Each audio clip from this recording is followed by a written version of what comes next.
So the close range meta is in a great spot right now, with a half dozen weapons sitting at 600 millisecond TTK or under, and then another 5-6 just over that number, giving you a wide variety of choices. Now, some of the big things to keep in mind here are going to be your play style, game choice, squad sizes, maps, rebirth, Verdansk, all that sort of thing. So we're going to take a look at kind of what they all are, what your options are, and what I think are going to be your top choices. Now, when we take a look at the data out there from a number of different places, whether that's True Game Data, COD Community, or JGod himself, you're going to see a very, very close range here. You're going to see, like we were talking before, a lot of viable options, but there's some stuff to keep in mind. When we look at just the straight TTK charts from True Game Data, from Community, what you're going to see is that C9 is quite highly ranked. But when you take a look over at JGod's information, you're going to notice a big difference there, and it's one of the slowest killing guns. And that's one of the big things that we're talking about for context matters. If you hit 2, any combination of stomach or limb shots, you're going to bump up to this higher TTK on the C9, and you're going to end up with this higher TTK, which is the more likely TTK you're going to get, which I think takes the C9 out of this conversation for the meta. All of these weapons have pros and cons to them. It's just that simple. Looking just straight at the numbers, the choice is the Kompact. But does it compete with the AK with that 40+ meter range and the first damage drop off? No. But does the AK compete with the Kompact for speed of movement? Again, no. So you're going to have trade-offs no matter what you choose. Let's take a look at each of these. What are their pros, cons, strengths, weaknesses, and kind of go through what I think we got to pick. First, we'll start with some honorable mentions. We'll start with the Grekhova Rapid Fire, which has been making the rounds throughout the community and has some potential. You're right around that 600 millisecond TTK, just a skosh over, but you move well and it allows you to get your gunfighter loadout. The biggest drawback on this is the lack of range. Even building this out for maximum range, throwing the monolithic suppressor, long barrel, you're going to max out at 10 meters. Just not going to compete with any of the other SMGs or especially the AK. I prefer having the sight on mine. I just don't like the irons on this. But if you're okay with the irons on the Grekhova, I'd drop that, flip over, grab myself the ergonomic grip, get me a little bit better movement. If you want gunfighter, it is a viable option for sure. Next is going to be the C9, the MP5 that we've been running for months now. As we discussed earlier, its biggest downfall is going to be that if you hit a couple of leg or stomach shots, just 2, you're now up over 650 milliseconds for TTK, and you're nowhere near meta contention anymore. And you're going to lose gunfights. And all that means is that your opponent has to jump and you hit down to stomach once or twice, and clip a leg or an arm.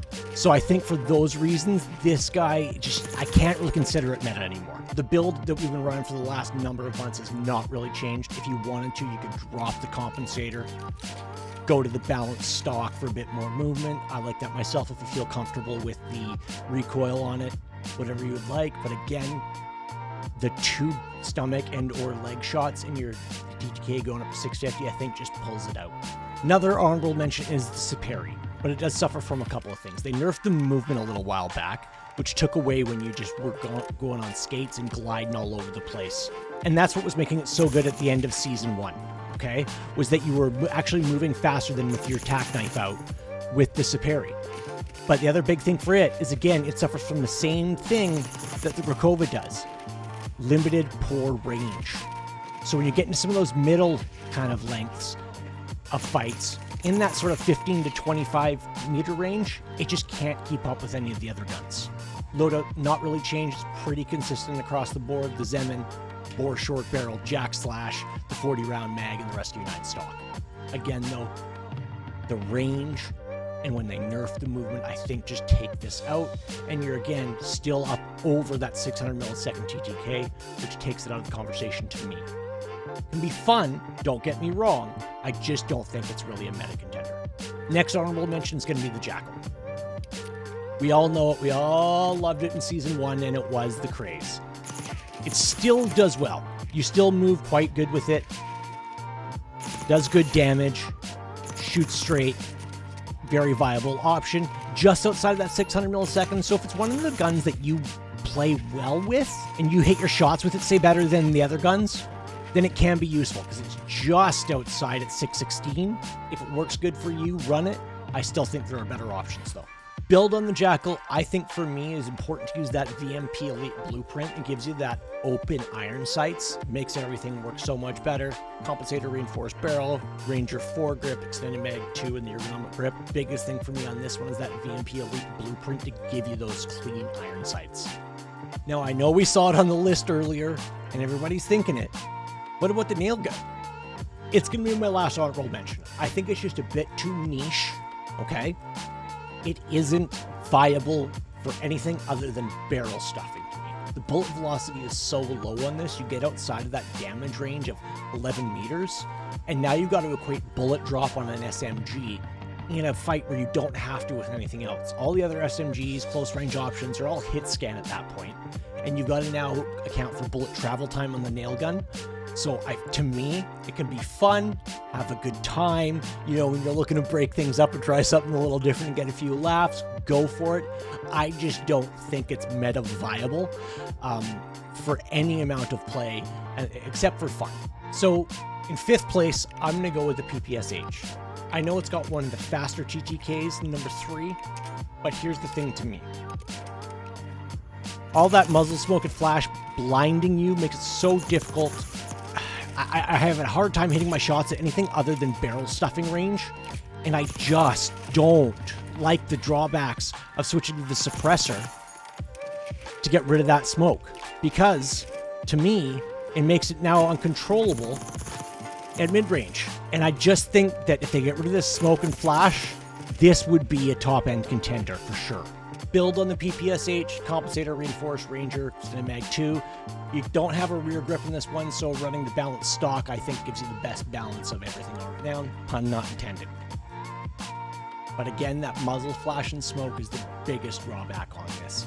And if you go to the suppressor instead of the compensator in order to eliminate that smoke, which it does do, you now are left with a bunch more recoil and kick. It makes it so much more difficult to control, especially in the medium range. In 4th, KSV. Solid option, has been doing an amazing job throughout all of the seasons. Right at that 600 milliseconds, so right at the top end, but it's still doing a phenomenal job. It's one of my favorites for sure.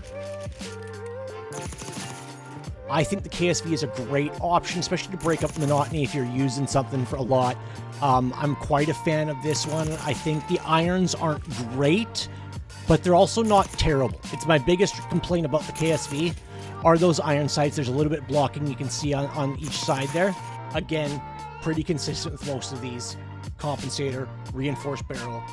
Vertical, I think, on this one to help a little bit of the horizontal shakes a bit better. Extended mag 2, ergonomic grip. So for me, 3rd place is actually my favorite right now on Rebirth. I've been loving it a lot, is the Kompact. It's one of those guns that's taken me a while to get used to. There was a time where I just did not like the way it felt at all, and it's taken me a while to kind of learn the recoil patterns of it and how to use it well. It fires very quickly, bleeds through a lot of ammo. It shreds, has the fastest TTK up close, and the irons aren't bad. They're okay. Bleeding through ammo is a bit of a concern, and also it can leave you in a bit of a problem when it comes to things like trying to take on multiple opponents. Build on the Kompact, compensator, reinforced. Of course, on this one, I definitely recommend the vertical just because of that. The recoil on this one is a little more so than most of the other SMGs, to kind of offset that TTK for being so fast, the tops there is in the game right now. So I think that it's a good choice to go with the vertical, help eliminate a lot of that horizontal, which is more difficult to control. Extended mag 3 and the commando grip on this one. So to me, this is really more of a 1 and 1A sort of decision when it comes to the close range. Depends on a lot of things, like your play style, what map you're playing, that type of an idea. Talking, of course, about the AK and the Saug. For me as a Rebirth player, the Saug is the choice, more so on Rebirth than it is on big map, and more so than the AK. I think the movement that you get with the Saug just helps so much when it comes to the Rebirth player, and it's better to use than the AK because that I just feel like I'm moving in mud a little with the AK. Right? The AK is phenomenal on big map. If you're playing big map, it is the only choice. Okay? The only downside too is that you run AR ammo. So if you're running an AR as your main for long range, that can be a bit of an issue. But you're running HDR, like most people are on big map, AK is the only choice, okay? But on small map, like Rebirth, I just don't like how slow I move. That's its biggest downside. Build on the Saug, compensator, reinforced, vertical, extended mag 2, ergonomic grip. Again, when you're moving around, flying around in tight spaces a lot, this is your choice. If you're more of a person who's going to be pushing and you're running, say, AR SMG, I'd opt for this over the AK. But if you're on big map, you're running HDR, running the AK definitely makes more sense. But on Rebirth, to me, this makes so much more sense just because of so many more of my battles are in tight spaces. I need movement to get around my opponents, and I just can't do that with the AK. That being said, the AK is phenomenal up close, and that first damage range not being till you're out past 40 meters, which none of these other close range options, none of the SMGs can even come close to it. It's 3 times, 4 times what some of these are. On big map, you have to run this. Compensator, vertical forward grip, because it does kick a lot. Extended mag 2, I don't think going to extended mag 3 to get to that 60 rounds is a good option with this, just because of the movement penalties that you pick up with it. Balance stock, and I think recoil springs is the way to go on this guy. So that's it for the Season 3 close range meta. What are you guys using? Have you tried any of these? What's your favorite? Let me know down in the comments. And please subscribe if you found any of this helpful and you want to keep yourself up to date with any of the changes coming along as we drop videos down the future. As always, keep the energy high, the vibes positive. Until next time, spread the love, fam. We'll catch you in the next one.